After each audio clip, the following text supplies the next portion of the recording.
more completions this year, more receptions this year for the Philadelphia Eagles? Kenny Gainwell or Quez Watkins?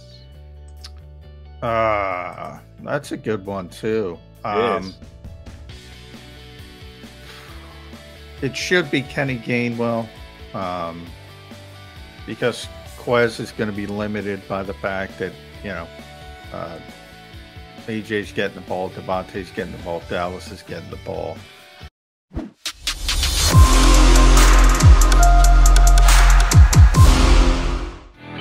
You got the Mac and Mac guys here on Birds 365. Coming up in about less than 20 minutes from now, our pal Dan Lust, sports attorney, sports law professor. We've had him on the show previously. There's a couple of major cases in the National Football League with legal bents to them. Deshaun Watson, the Commanders, Dan Snyder's got all sorts of legal messes going his way down in Washington. He's in France. He went the Norman Braman route. Let's go to France. He's hiding across the pond. Yeah. Is that what you're telling me, Johnny Mac? Yep. All right. There's a couple of big legal cases going on in the NFL, so we thought it'd be a good time to get our bud Dan Lust, who's been on with us before, very good sports attorney, to join us here on Birds 365. But before we get there, a couple of over-unders. I was on Bleeding Green Nation yesterday, day before, whenever it was, and Brandon Lee Gouton put together a bunch of over-unders for the Eagles in this upcoming year. Individual player statistics. We're not going to go through all 28 of them, but I picked out a couple that I need your take on. Not surprising, he's got some Jalen Hurts over-unders. Jalen Hurts quarterback rating. Now, I do like quarterback rating. I think it's one of those, I guess I say the same thing about Pro Football Focus and quarterback rating, though they go hand in hand. The old axiom, democracy is the worst government out there, except for every other one. That's the same way I feel about quarterback ratings and Pro Football Focus ratings. They're questionable. You can look at them and say, I just don't get it. I don't think this is right. I don't think it paints the proper picture. Except when I ask you, well, then what would you use to describe the player, to rank the player? Well, I don't know. Well, somebody's got to do it. And I think Pro Football Focus does a pretty good job. And I think quarterback rating is the best of an imperfect way to decide how good a quarterback is. So Jalen Hurts quarterback rating, 93.7, Johnny Mac. Not to 100, but certainly higher than he's been since he got into the National Football League. 93.7 quarterback rating for Jalen Hurts. You're going over or under? Ooh, it's a good number. I give Brandon credit. He hasn't done it yet. Hasn't been over 90. We're talking passer rating. That's one of my passer rating. Excuse me. Yes. ESPN came up with their new stat, quarterback rating. But which, by the way, can I bitch about that? Sure. ESPN just co-opted quarterback rating because passer rating was quarterback rating until ESPN said, no. We've got our own rating, and we're going to call it quarterback rating. So quarterback rating became passer rating because ESPN said so. That annoyed me. Well, it was always passer rating. It's been one of my pet peeves for like 20 years. So it's been a long time. And one of the reasons Jalen Hurts, one of the reasons it is one of my pet peeves, Jody, is it doesn't emphasize what Jalen Hurts brings to the position. Right. And Lamar Jackson and quarterbacks like that. Back in the day, it doesn't take that into account. So that's why it's passer rating, which indicates if you have a good passer rating, you're a good passer. So it's valuable from that standpoint. And now a good passer, Joe Montana, I know the number today, 92.3 when he retired, his passer rating, because it was so astronomical at the time. Now that's below average. And we're talking about 93.7. 93.7. Yes. We're asking Jalen Hurts to be better than Joe Montana. Yeah. And by the way, that's below average. The good quarterbacks are up in the high 90s. Most of them are in the hundreds.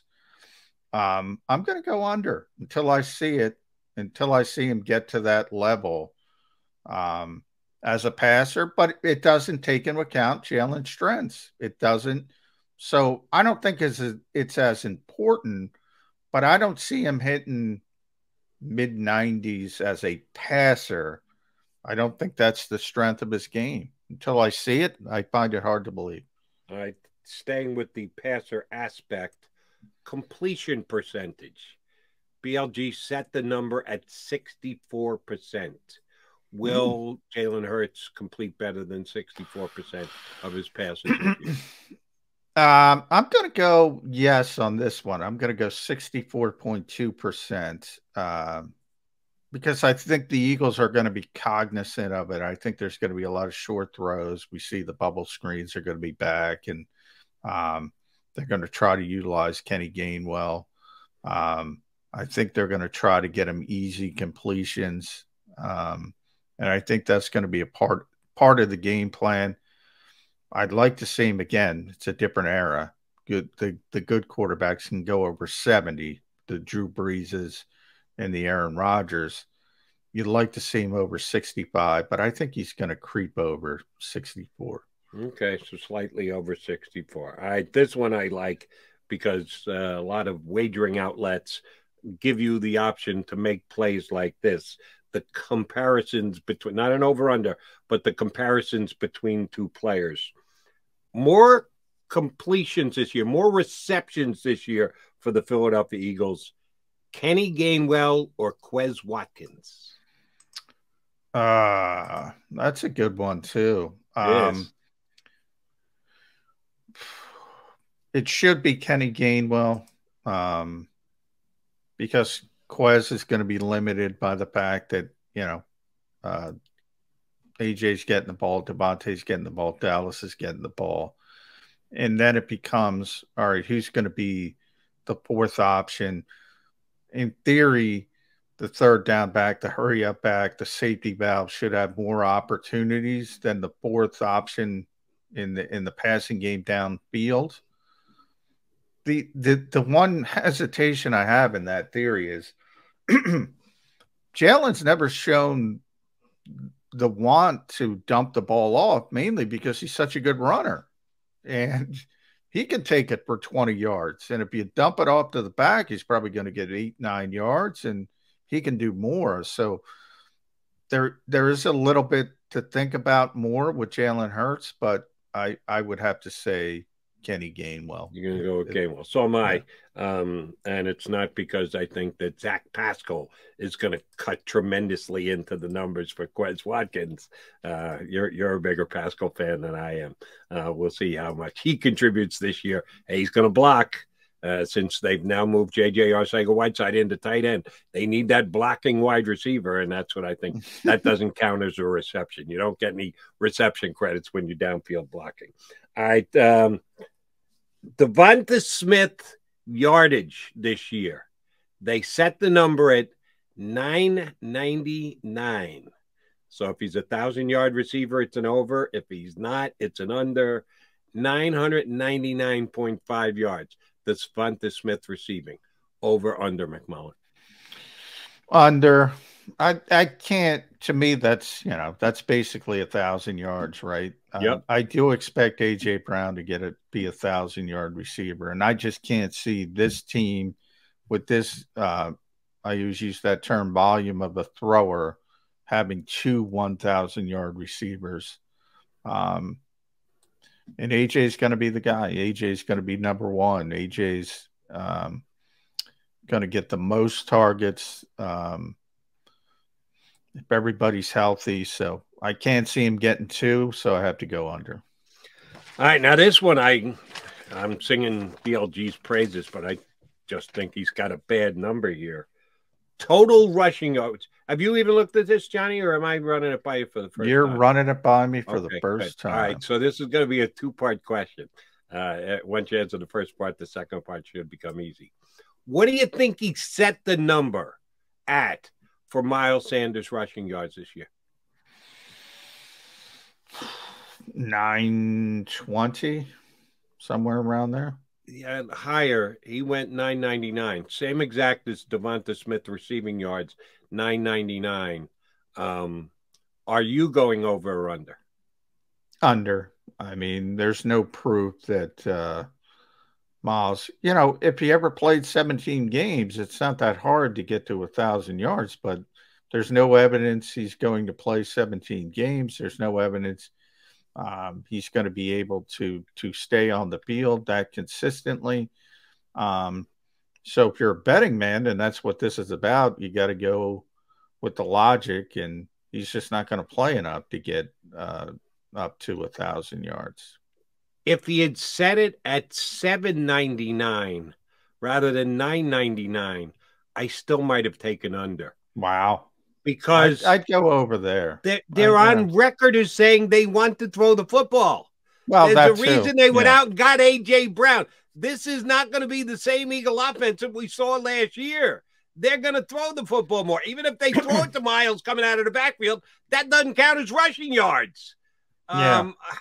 Plus, Jalen Hurts is going to gobble up a lot of the rushing yards. But, if they start where they started last year, and I think they are, and that's going to be with the two-man rotation, Miles and Kenny, I think he'll go over 800 pretty easily, barring, significant injury. But again, this is a guy who misses 3-4 games every year, gets banged up. That's going to affect the numbers. And who knows what happened? Remember what happened last year when Miles got hurt in Vegas, Jody, is they were forced to play.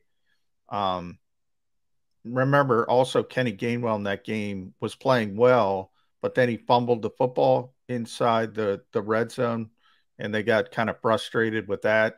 So then they had to go to Boston Scott. They elevated Jordan Howard, and they just played well.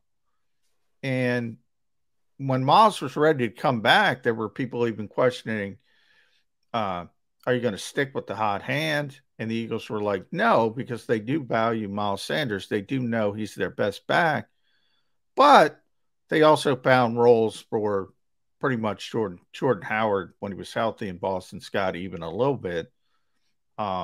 In those types of circumstances, if those guys start to play well, and Jordan's not even here, but he might be here come the start of training camp, that could factor into it as well. And they could expand the committee just like they did last year. But if the plan works and it's Miles Sanders and Kenny Gainwell and it's a two-man committee, I think he easily gets over 800, but I can't go over 1,000.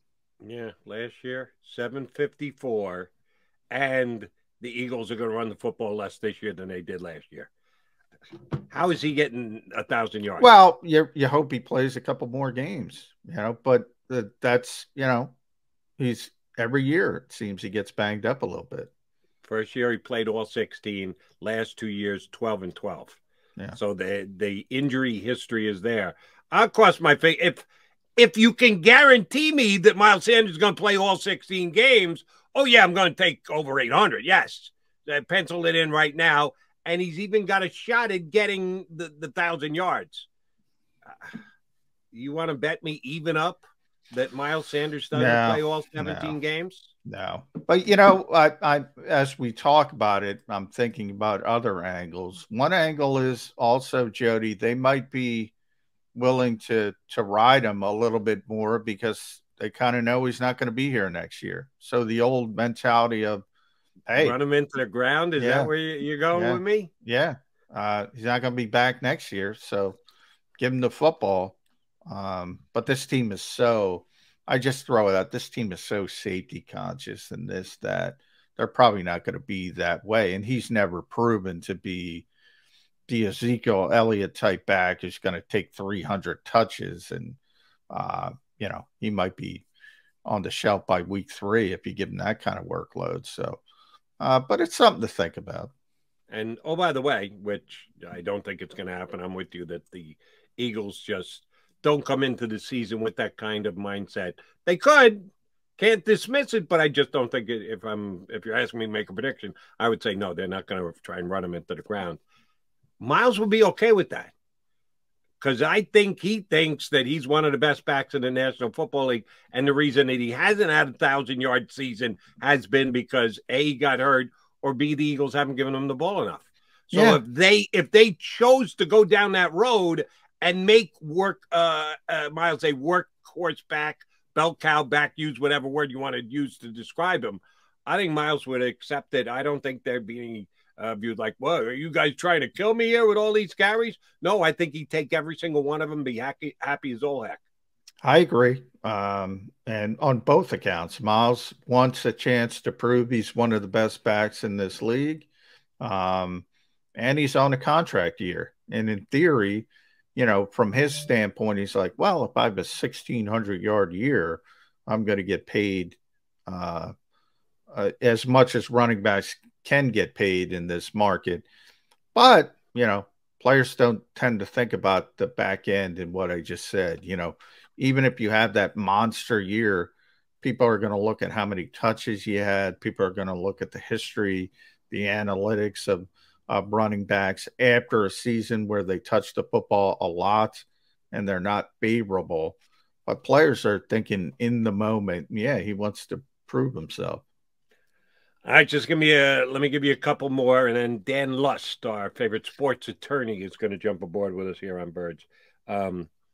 Hassan Reddick sacks over under 10.5. I'm going over. That's what Eagles fans want. That's all they want on the defensive side of the football is sacking the quarterback. This guy has been over double digits 2 consecutive years. The Eagles brought him in to rush the passer. He's going to get plenty of opportunities. He's got good compliments on the defensive line.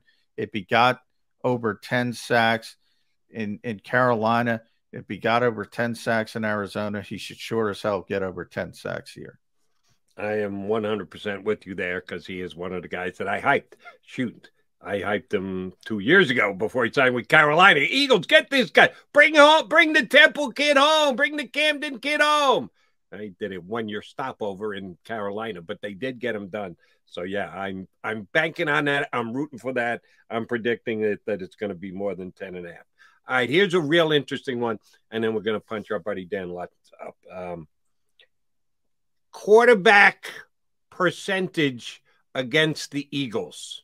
Last year, they had several of these. The number this year is 1.5. Over 80% completion rate versus the Eagles this year. 1.5 over under. We'll have 2 games of the opposing quarterback throwing over 80%, J-Mac. Yes, over. Ooh, that hurts. For this reason, it's not necessarily a bad thing. It is a bad thing. Yeah, it is. There's no way 80. We're not talking about 69, no, 80% completion rate. By what I mean by not a bad thing is you wouldn't prefer it, but 2, and I'll take 2. It was 1.5, right? 1.5. So, yeah, so I'm going 2 games. 2 games with over 80%. There's just a bunch of teams that are going to take what you give them, and they're going to play a lot of zone, and they're going to throw stuff underneath, and the completion percentage is going to be really good. But you might even be able to win the football game if you rally and tackle and do what you're supposed to do. So I don't think 2 is a big number. I think that number should be higher. So that number, for the way the Eagles are going to play, people are going to dink and dunk. They're going to dink and dunk, and that leads to high completion percentages, lack of explosive plays. So 2 games, I'd be okay with that. Okay. As long as they win at least one of the 2 games, I'd be okay with it too. But I would take the under on that one. All right. Mac and Mac guys, McMullen and McDonald here with you on Birds 365. There are a bunch of decisions to be made in the National Football League, situations to be handled that dip into the legality of things. Dan Lust, our favorite sports attorney, is going to join us next here on Birds 365. Stay right there.